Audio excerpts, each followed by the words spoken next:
C'est une toute petite ville au pied de la montagne. Entre Colombie et Venezuela, sur l'une des frontières les plus sensibles de l'Amérique latine.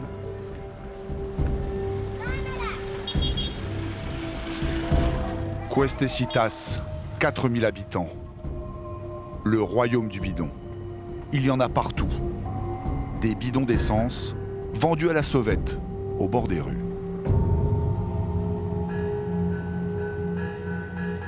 L'essence est de contrebande. Un carburant d'excellente qualité, acheté de l'autre côté de la frontière à un prix défiant toute concurrence. 1 centime le litre. Il est revendu 30 fois plus cher en Colombie. Une aubaine pour les cartels. Ici, la police laisse tranquilles les vendeurs de rue, mais fait la guerre aux trafiquants. Comme José Luis. C'est avec ce 4x4 transformé qu'il part chercher son essence de contrebande. Ce sont les plus robustes, les plus gros moteurs, la meilleure carrosserie et la double traction. C'est une excellente camionnette qui ne s'enlise jamais. C'est une double traction, comme un 4x4.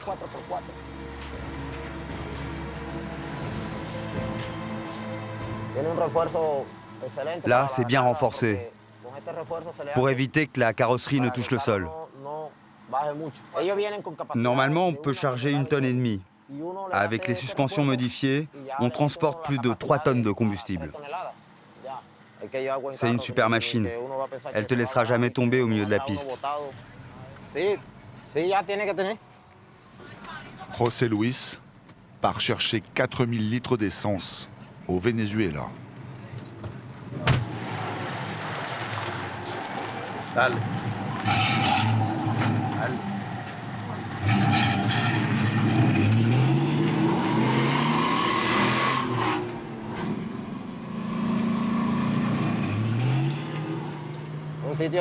On va prendre une piste pour aller à la frontière entre la Colombie et le Venezuela. On va chercher du combustible.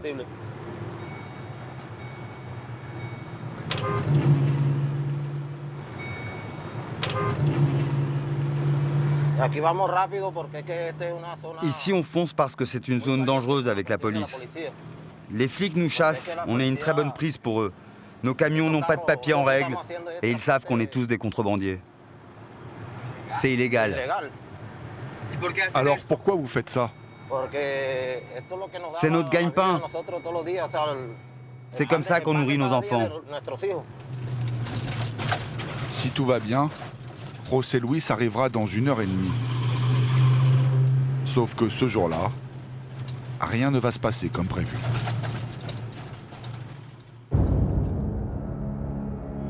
Au nord de l'Amérique latine, la frontière entre la Colombie et le Venezuela. 2200 km de pistes. Une région dangereuse, incontrôlable. Une zone de non-droit où s'affrontent militaires, groupes armés, trafiquants. On va te planter. Les caméras sont rarement les bienvenues. Tous ces trafics sont alimentés par la misère. Le Venezuela est un pays en crise. Regardez comme je suis habillé. Tout est troué, mes chaussures, mon short. Au Venezuela, les prix augmentent tous les jours. La farine, le pain, tout augmente. En 2 ans, les prix ont été multipliés par 5. La raison, l'effondrement du prix du baril de pétrole. Toute l'économie du pays est basée sur l'or noir. Chaque jour, des milliers de Vénézuéliens vont acheter en Colombie ce qu'ils ne trouvent plus chez eux. On a besoin de nourriture. Il y a beaucoup de malnutrition aujourd'hui. Si les rayons des magasins restent désespérément vides, l'essence, elle, ne manque pas. Le Venezuela possède la plus grande réserve de pétrole au monde. Depuis la crise, 1/3 de son carburant est revendu illégalement en Colombie. Il y a beaucoup de contrebande en Colombie. Sans ce trafic, je ne peux pas vivre. À l'autre bout de la frontière, la denrée la plus recherchée n'est pas l'essence, mais l'eau. Au milieu du désert colombien, vit l'un des premiers peuples victimes du réchauffement climatique. Les Wayuu n'ont pas vu la pluie depuis plus de 5 ans. Pour un peu d'eau, les femmes et les enfants marchent pendant des heures.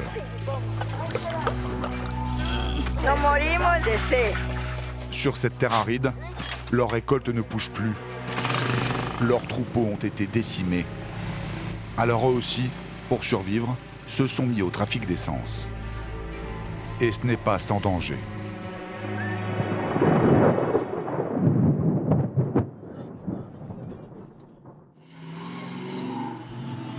Au nord de la Colombie, José Luis arrive à la frontière avec le Venezuela pour récupérer son essence de contrebande. Le problème, c'est que la police est partout. Pour l'éviter, José Luis quitte la grande route. Ce chemin est beaucoup plus sûr. Les trafiquants y ont placé leurs hommes de main. Ce mec sur le côté, c'est un chouf. C'est son travail, il surveille la piste toute la journée pour nous.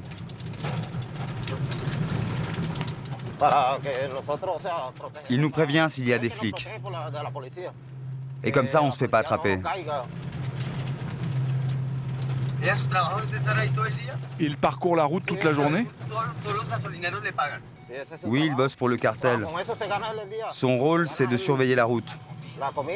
Il n'a pas d'autre travail pour lui et sa famille. José Luis risque 7 ans de prison et la confiscation de son camion à 50 000 €.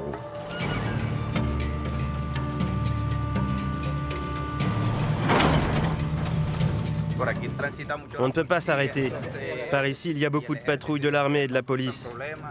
Ils peuvent confisquer le camion. L'un des guetteurs n'est pas à son poste. Bizarre. Quelques kilomètres plus loin, un autre les arrête. Les nouvelles ne sont pas bonnes.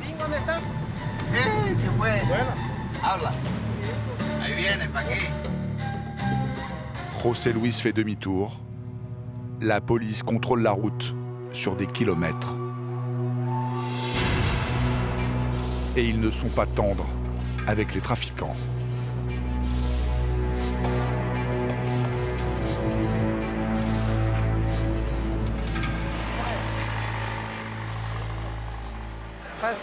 Il y a une opération de police.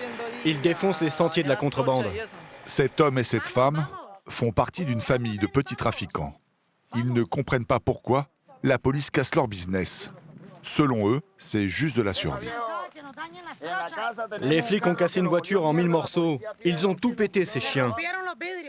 Les flics lui ont cassé les vitres. Ils ont piqué tout ce qu'ils pouvaient et l'ont tabassé. C'est pas normal. La police va trop loin. C'est ici qu'on bosse tous les jours. Ici que l'on se sacrifie pour nos enfants.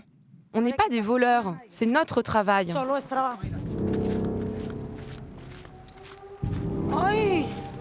Ils sont là depuis le matin. Policiers et militaires ont lancé l'opération à l'aube.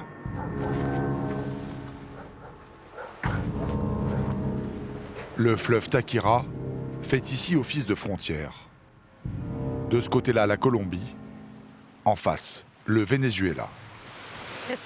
Là, c'est le sentier Palomino. Ils sont en train de le détruire. Il y a encore quelques heures, un banc de cailloux reliait les deux rives. Des dizaines de camions l'empruntaient tous les jours.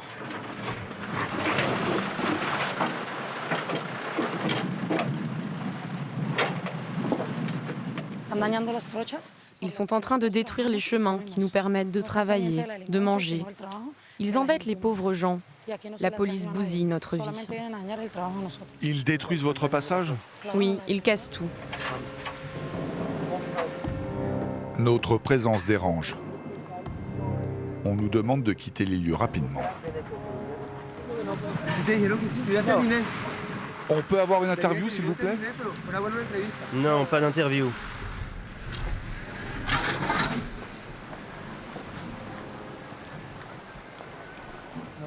Coupe ta caméra. La police et l'armée ont beau multiplier les patrouilles, l'essence passe quand même, car les trafiquants prennent de plus en plus de risques.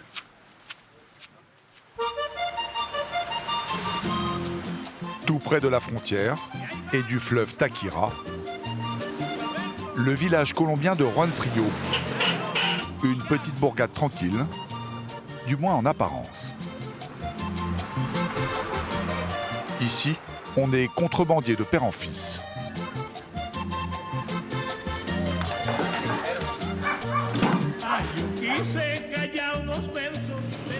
Carlos et son cousin ont 20 ans.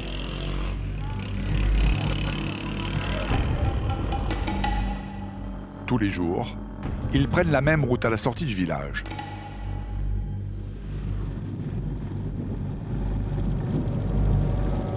À quelques kilomètres, l'entrée d'une rizière. Carlos et son cousin ne veulent pas se faire repérer par la police. Le Venezuela n'est pas loin. Ce sont ces montagnes juste en face.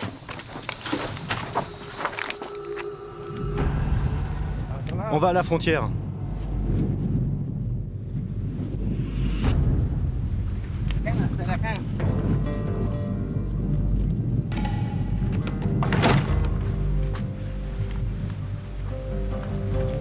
Il faut faire vite les gars, nous on est bientôt en place. Dépêchez-vous. Carlos prévient ses complices vénézuéliens. On arrive, on arrive.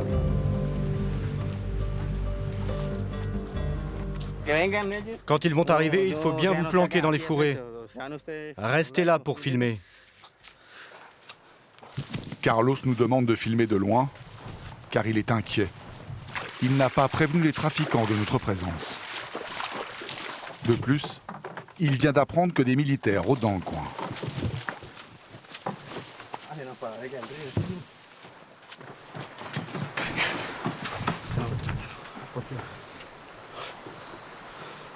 Avec des gestes, il nous explique qu'ils peuvent nous tirer dessus.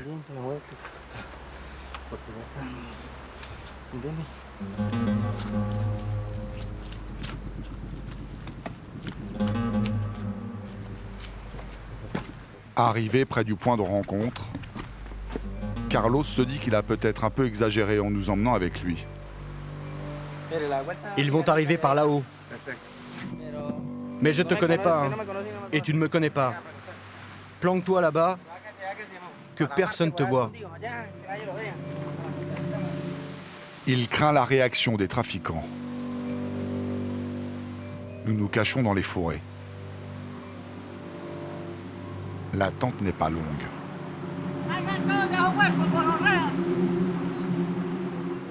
20 minutes plus tard, des silhouettes surgissent du haut de la falaise. « 5, puis 10, puis 20, puis 30.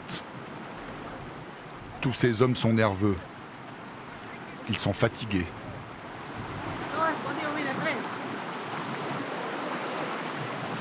Ils ont pris d'énormes risques pour livrer l'essence.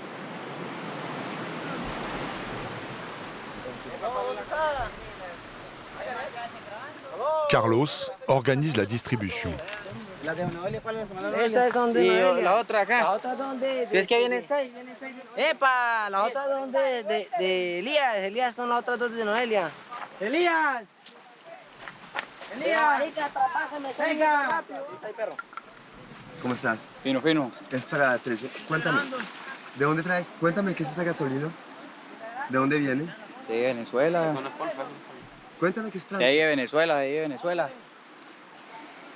Y oye, es muy peligroso para ustedes hacer esto, ¿no? Dígame. ¿Qué arriesgan cuando hacen esto? No, no, esos manes son de La cana, Francia. la cárcel. Tout se passe bien Ay, esos manes se metieron. jusqu'à l'arrivée du chef des trafiquants vénézuéliens. Il est agressif. Il ne croit pas que nous sommes journalistes. No les hagan nada. Esos manes llegaron ahí. Vale, usted es marica, que todos los ticas de la esta. Tranquilo, mira, te lo juro que no. No, mi viejo, eso así dicen. Así sacan una trocha abajo. Esta mierda me bala hoy. Mira, te juro que no. Esto sale en perro. mucho tiempo y nadie lo reconoce. No lo dejes salir. No lo dejes salir. Venga, para acá, viejo. Les trafiquants nous encerclent. Ils nous empêchent de partir.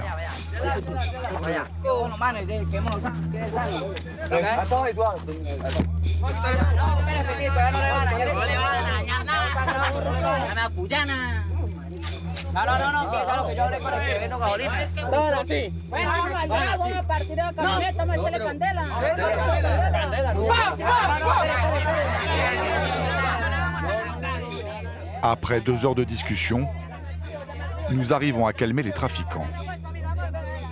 Ils ont compris que nous n'étions pas des espions, que nous n'étions pas là pour les dénoncer.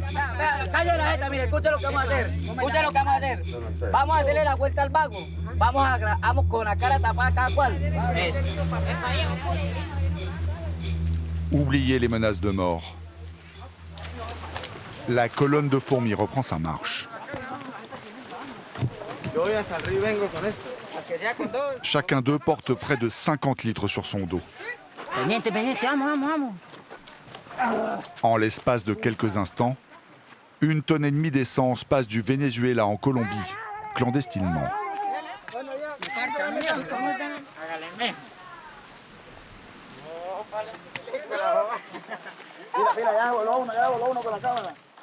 Encore un champ à traverser. Les jeunes sont maintenant hors de portée des tirs des militaires.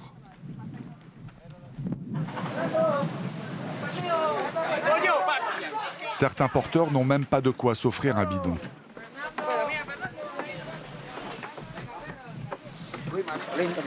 Ils ont transporté l'essence dans des sacs plastiques.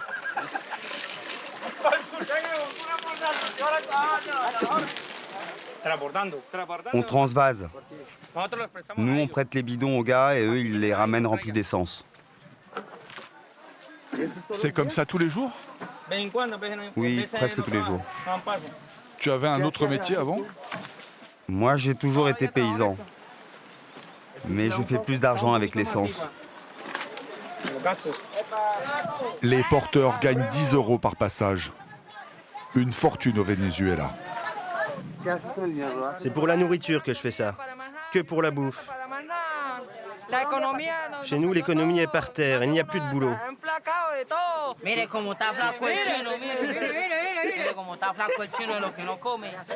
Regardez comme je suis habillé, tout est troué, mes chaussures, mon short.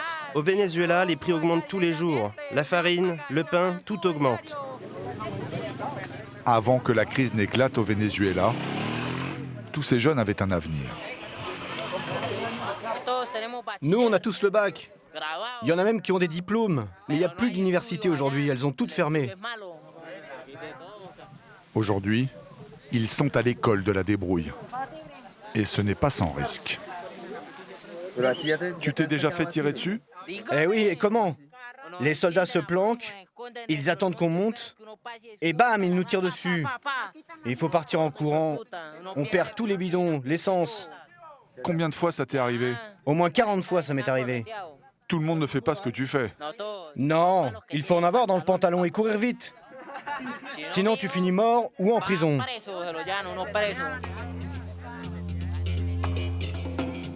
Si la crise au Venezuela génère d'importants trafics, elle a aussi créé une économie bien légale. Elle fait vivre des centaines de milliers de Colombiens. Nous quittons la zone, direction la grande ville de Cúcuta. Cúcuta est une ville frontière entre Colombie et Venezuela. La frontière était fermée depuis 1 an. Elle vient tout juste de rouvrir. De 5 h du matin à 8 h du soir, le pont voit passer 40 000 Vénézuéliens par jour. Les deux pays n'ont pas la même monnaie. Au Venezuela, on paye en bolivars et en Colombie en pesos. Sur le pont, partout des hommes et des femmes, liasses de billets en main. Ce sont des changeurs à la sauvette. Mon boulot, c'est changer l'argent. Les Vénézuéliens viennent faire leurs courses en Colombie, acheter de la nourriture, alors ils ont besoin de pesos colombiens. Au Venezuela, il n'y a plus rien à manger, plus rien. Alors pour nous, il y a plein de travail. Il y en a pour tout le monde. Le vendeur d'eau, celui des pommes, le marchand de limonade. Pour tout le business, c'est très bon. Depuis que les Vénézuéliens sont revenus, c'est le boom à Cúcuta. L'un des produits les plus recherchés côté colombien, ce sont les pneus. Au Venezuela, un pneu, ça vaut 100 millions. Un seul pneu.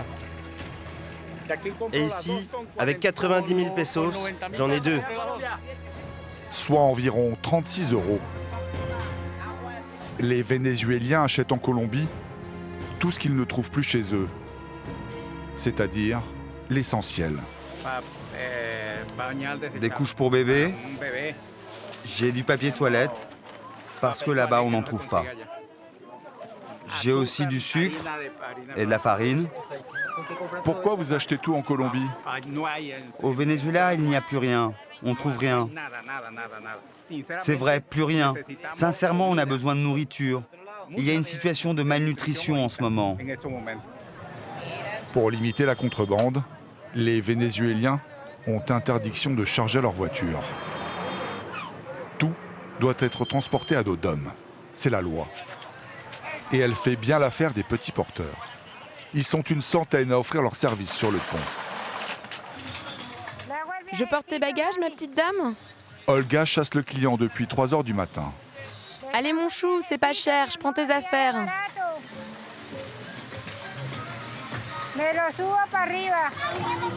Bon, bah ils sont partis.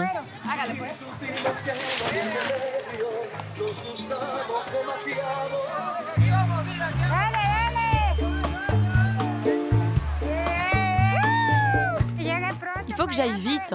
Les gens sont pressés de rentrer au Venezuela avec leurs courses.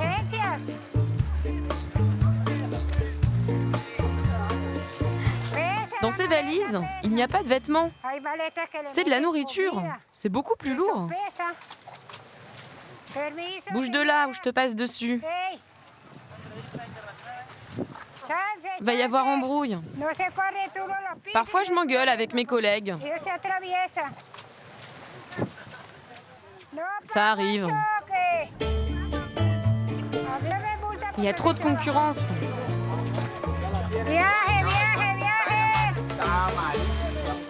Prix de la course, 4000 pesos.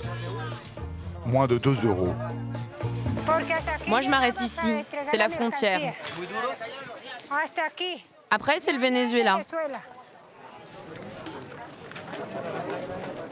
Certains n'ont même plus la force de passer la frontière.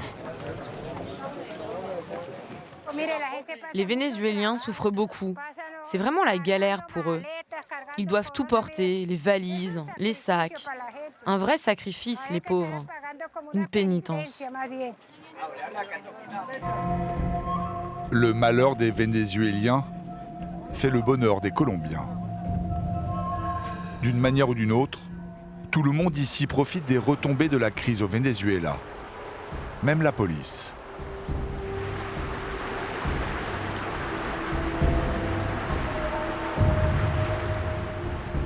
Sur la frontière, ce passage a toujours été un haut lieu de la contrebande.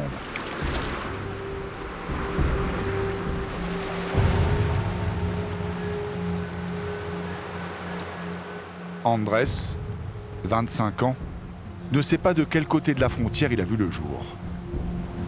Ici, il a un surnom. On l'appelle Loro, le perroquet, parce qu'il est bavard.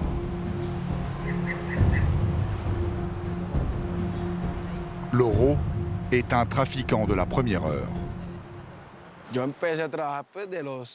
Je travaille depuis l'âge de 14 ans, quand j'ai arrêté l'école.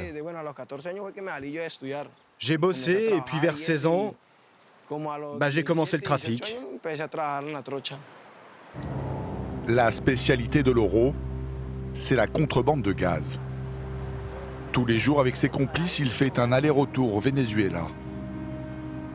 Mais ce jour-là, il y a un problème. Sur la rive en face, ils viennent d'apercevoir des uniformes. Ceux des militaires vénézuéliens. Loro va aux nouvelles. Il appelle son complice posté de l'autre côté de la rive.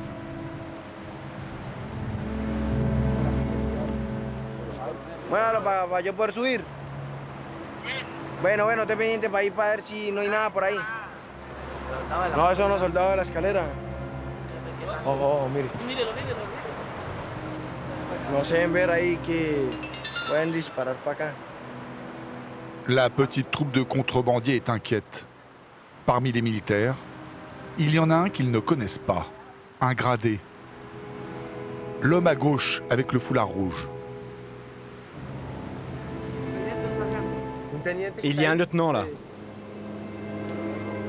D'ordinaire, les contrebandiers versent un bakchich aux militaires. La présence d'un gradé qu'ils ne connaissent pas complique tout. Quand les officiers sont là, on ne peut pas travailler. Vous les bakchichez, les militaires? Oui, je les paye. En général, je dépense 30 à 40 euros par semaine.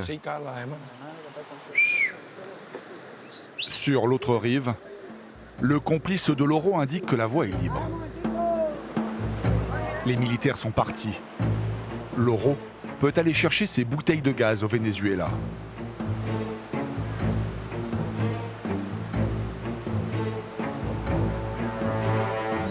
D'autres contrebandiers en profitent pour passer. Avec des chargements parfois surprenants. Comme cette pièce de moteur de voiture.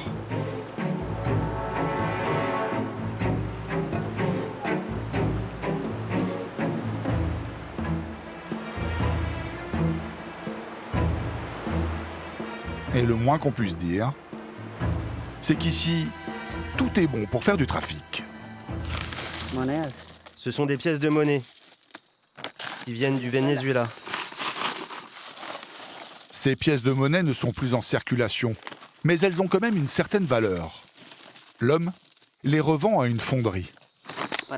Avec ça, on fait des bijoux. Toutes sortes de babioles.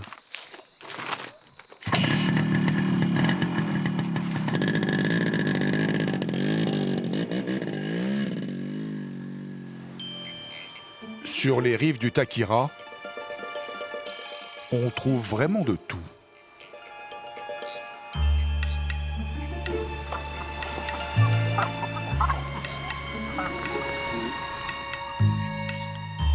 Ça n'a l'air de rien, mais le trafic de poules est une activité très lucrative sur la frontière. Même si elle n'est pas toujours de tout repos.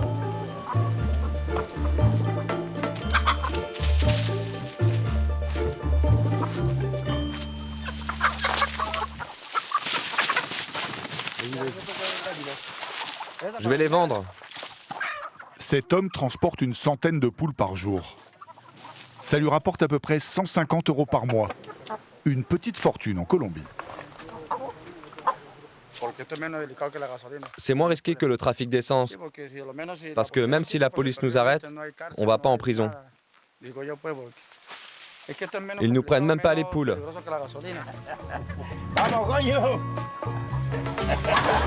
Son trafic, Allez, ma poule! fait vivre pas moins de 12 personnes.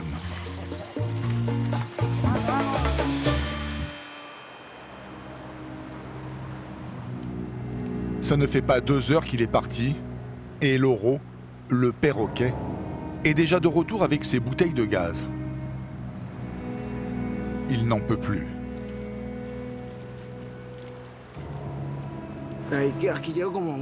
Ça pèse au moins 70 kilos. Il a payé chaque bouteille 4 euros. Il les revendra le double. Je fais ça pour manger. C'est comme ça que je gagne ma vie.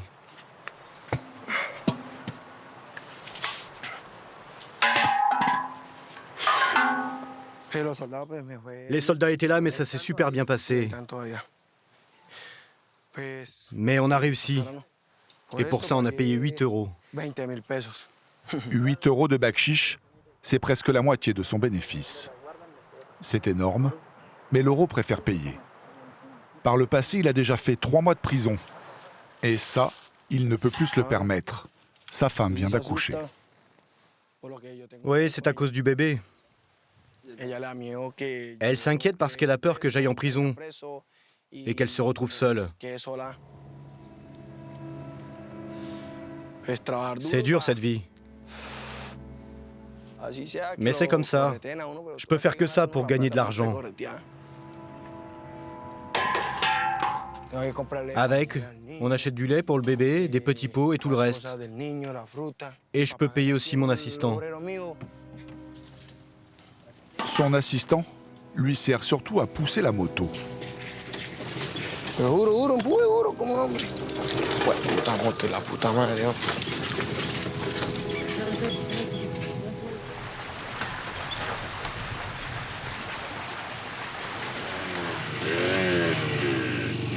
Ah, la apagó a mierda.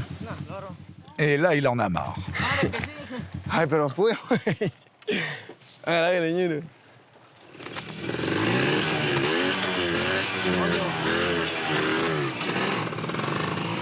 Ah, nah, qué porquería. Ñero, muy, ñero. Ay, ñero. Puta mierda, no tengo una puta mierda bien.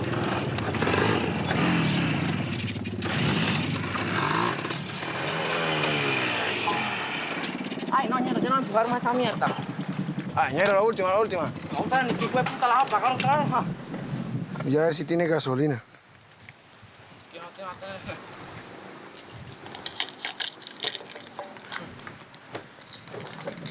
Mierda, ¿tiene gasolina? ¿Es que no sabe andar o qué? ¿Qué pasa? Está malo el carburador.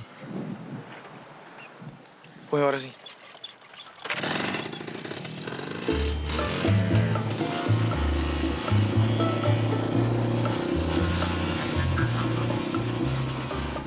Presque tous les habitants des villages frontaliers font de la contrebande. Dans la région, le travail est rare et le chômage galopant. Presque tous trafiquent par nécessité.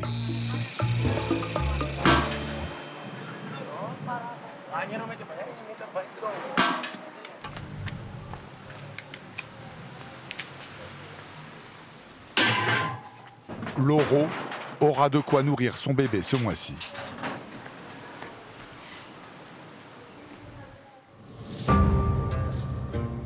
Retour à Cuestecitas, la ville des cartels de l'essence, où le bidon est roi.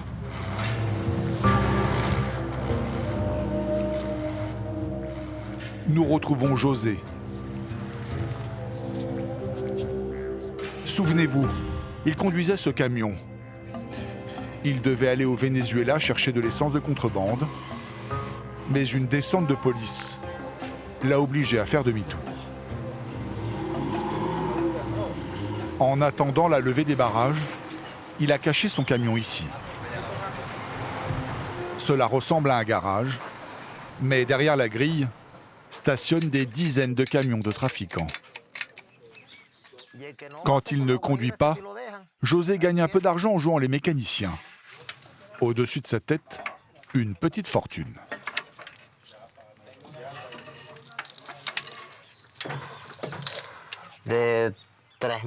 Il y a 3000, 3200 litres d'essence.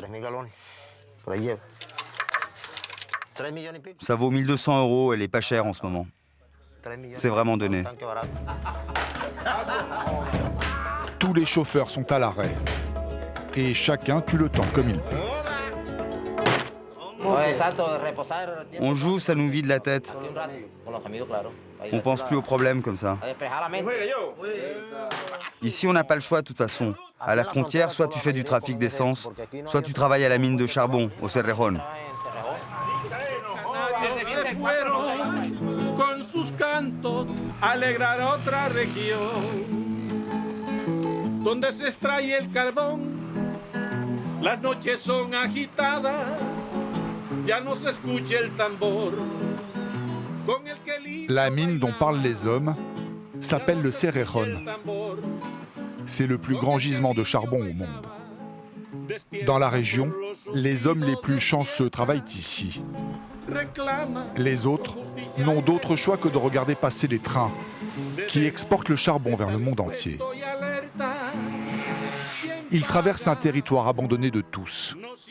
Tout au nord de la Colombie, la péninsule de la Guajira, terre de poussière, le territoire du peuple Wayuu, l'un des plus pauvres de Colombie.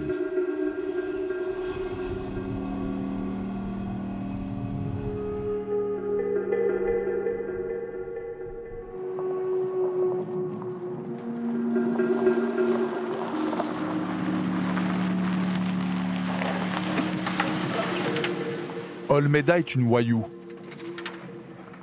Chaque dimanche après-midi, une voiture de sa communauté vient la chercher pour l'emmener dans son village. Je rentre dans ma communauté parce que je suis institutrice. Je dois m'occuper de mes élèves. Dans cette région, il y a beaucoup d'enfants qui souffrent de malnutrition. La zone où on va, au centre de la Guajira, c'est là où il y a le plus de misère. Dans la péninsule de la Guajira, un enfant sur 3 souffre de malnutrition. Depuis le début de l'année, c'est une hécatombe. Ils sont plus de 60 à être morts de faim et de soif.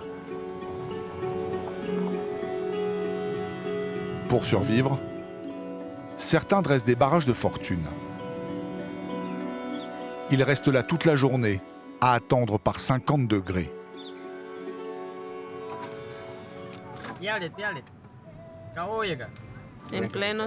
Ils sont là en plein soleil. Ils attendent qu'on leur donne quelque chose. Ce qu'on veut bien leur donner.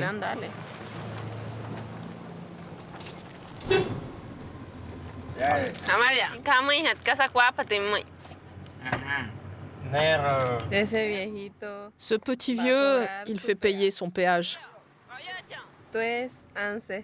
C'est une coutume ancestrale. On est à côté de sa maison et comme on est sur son territoire, on doit payer, sinon on ne passe pas. La plupart de ces gens n'ont que ça pour vivre.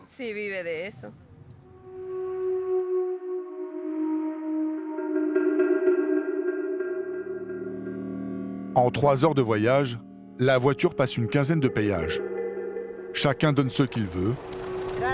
Un petit billet.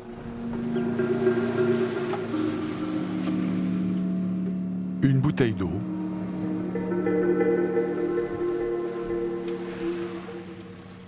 Et même un peu de nourriture fait l'affaire.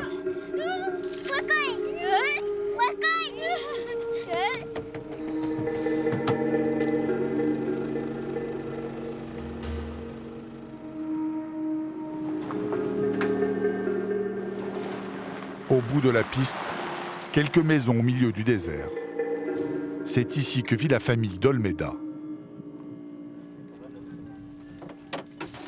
Dans ce paysage désolé, il y a une ressource plus chère que l'essence, plus précieuse que tout, l'eau. L'eau ici, c'est de l'or. C'est impossible de trouver de l'eau.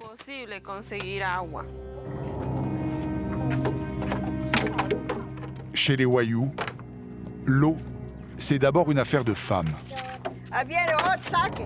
C'est-à-dire une corvée de tous les jours.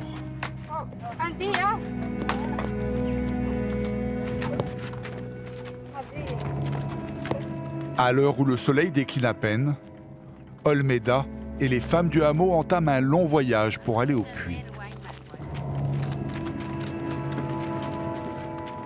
Le chemin qui y mène était autrefois le lit d'une rivière. Il y a bien longtemps qu'elle est asséchée. Chose incroyable, ces enfants n'ont jamais vu la pluie. Voilà 5 ans qu'elle ne tombe plus.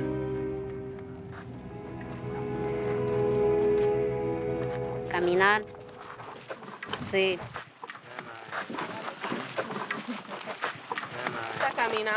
On marche 1h30 parce qu'on est avec les enfants. Ils vont pas vite. La température est très élevée. Il fait 40-43 degrés au moins.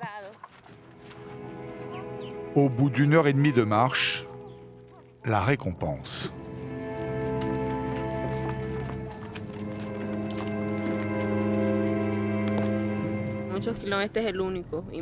C'est le seul puits qui n'est jamais sec. Il fonctionne toute l'année.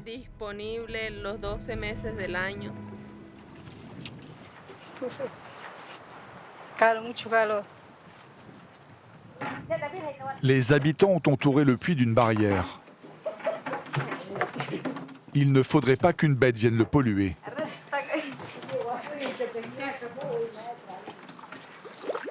Les Wayuu prennent ce trou d'eau comme une bénédiction.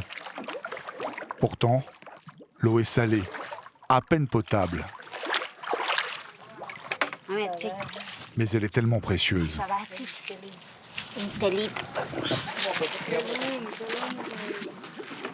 Près de 100 familles sont ravitaillées chaque jour à la sueur de ces femmes.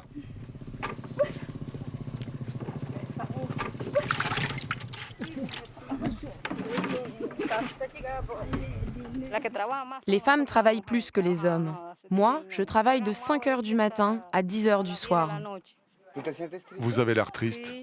Bien sûr, on souffre beaucoup à cause de l'eau. Si on avait de l'eau à la maison, on serait heureux. Mais bon, qu'est-ce qu'on peut y faire? On ne peut pas partir. On est né ici. On vit ici. On y a nos parents, nos grands-parents. Ils ont vécu ici et ils sont enterrés ici. Où est-ce qu'on pourrait aller? On n'a pas d'autre terre ailleurs. Moi, je suis née ici et je mourrai ici.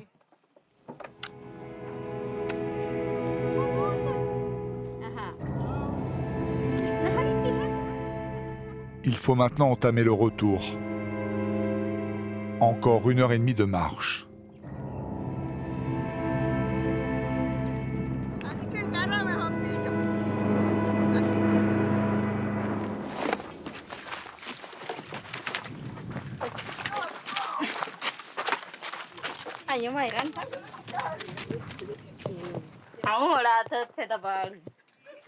¿Acá dónde están los hombres? No están trabajando para otra parte. Otro está en Bolivia.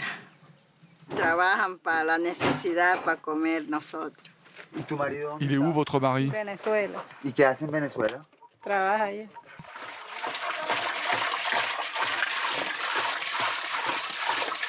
¿Qué pasa si se acaba? Nos morimos de sed. Souvent, pour faire venir la pluie, les Wayúu se retrouvent afin de célébrer la Yuna, la danse traditionnelle de la Guajira.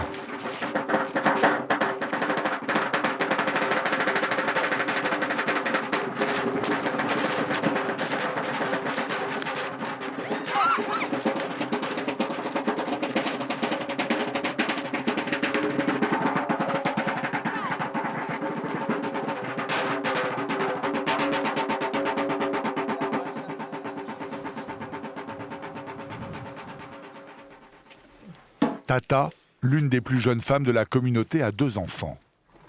Et elle s'inquiète pour leur avenir.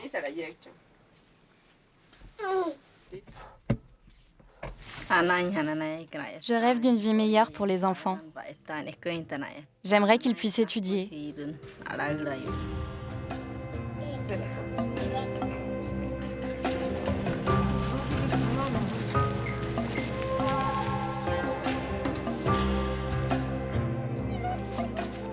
Comme tous les enfants de la communauté, la fille de Tata va à l'école à pied. Dans ce désert, elle fait partie des rares enfants qui ont la chance d'étudier. Dans la Guajira, il n'y a aucune infrastructure. Pas de route, pas de transport scolaire.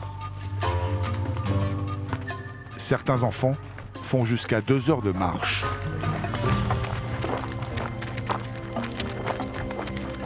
Leurs cartables et leurs uniformes ont été offerts par une organisation humanitaire.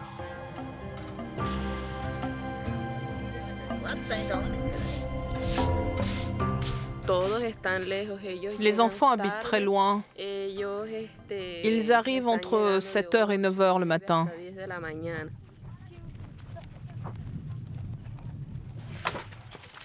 Buenos días.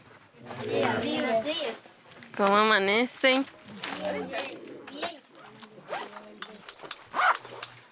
¿Es que hay pijo kai? No. ¿Hace shihi win? Mo shihi wane pimaya? Et comme tous les jours, le moment que les enfants attendent le plus est celui du repas. Ok, kasika kwata. Chez eux, ils n'ont rien à manger. C'est le seul repas qu'ils auront dans la journée. Et il est plutôt sommaire. De la farine de manioc, de maïs et un peu de lait en poudre.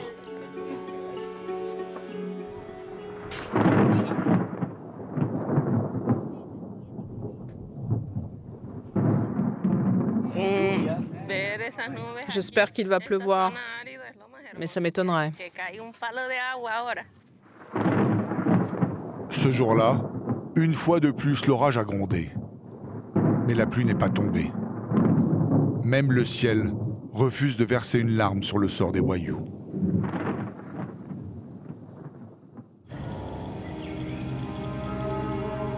Si le ciel ne peut rien pour eux, les Wayuu ont compris qu'une seule chose pouvait les sauver désormais. La contrebande. Eux aussi, ils s'y sont mis. Ce balai de moto au milieu de la nuit,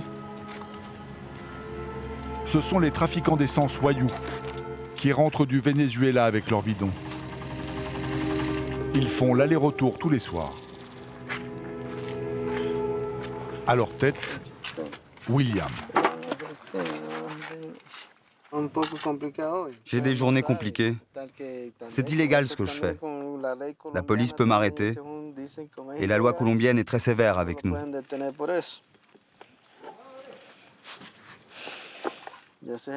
J'ai peur de la prison.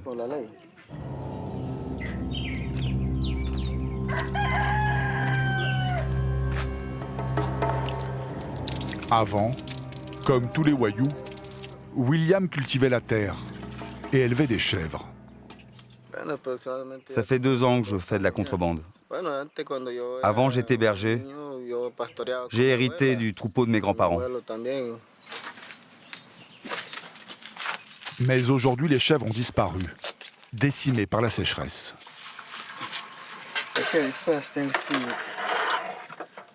William se prépare à livrer l'essence achetée la veille au Venezuela. D'abord, on attache bien ces 2 premiers bidons. Ça fait 120 litres, puis on rajoute un 3e bidon et on a 180 litres.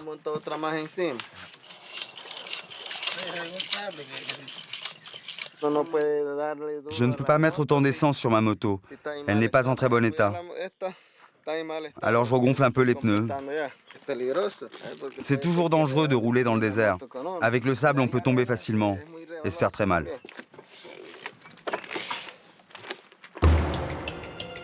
Tous les hommes de la famille participent au business.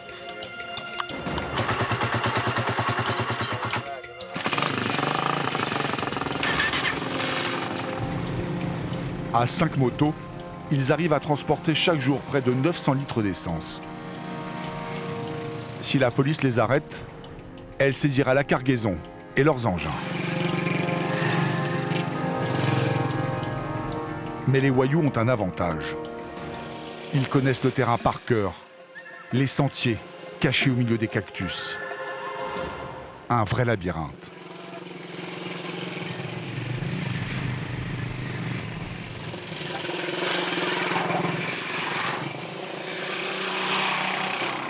Les derniers kilomètres sont les plus risqués, car ici le convoi n'a pas le choix.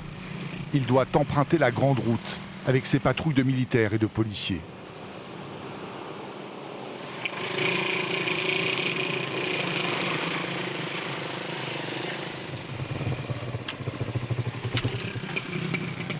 No, nada, ya estamos aquí ya llegando. No, ya estamos cerquitica, a ver si para que vaya abriendo el portón para entrar de una vez. Bueno, dale, pues. Vous avez peur que la police vous attrape? Si on se fait attraper, on peut aller en prison. Chaque année, ce convoi qui n'a l'air de rien fait entrer illégalement en Colombie plus de 200 000 litres d'essence.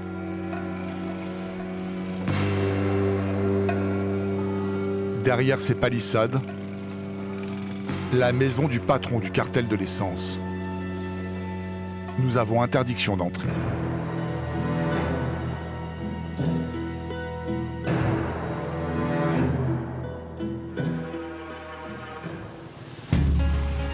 Uribia, 120 000 habitants, la capitale du pays Wayuu.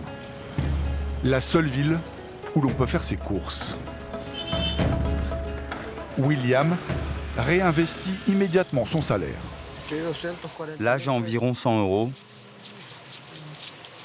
C'est ce que j'ai gagné dans la journée. Mais cet argent, je vais le réinvestir. Je vais doubler mon bénéfice en achetant du maïs que je vais revendre au Venezuela.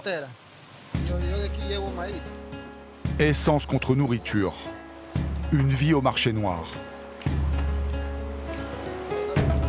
Mais comme tous les voyous, William ne partirait d'ici pour rien au monde. C'est la terre de ses ancêtres. Il préfère mourir que de l'abandonner.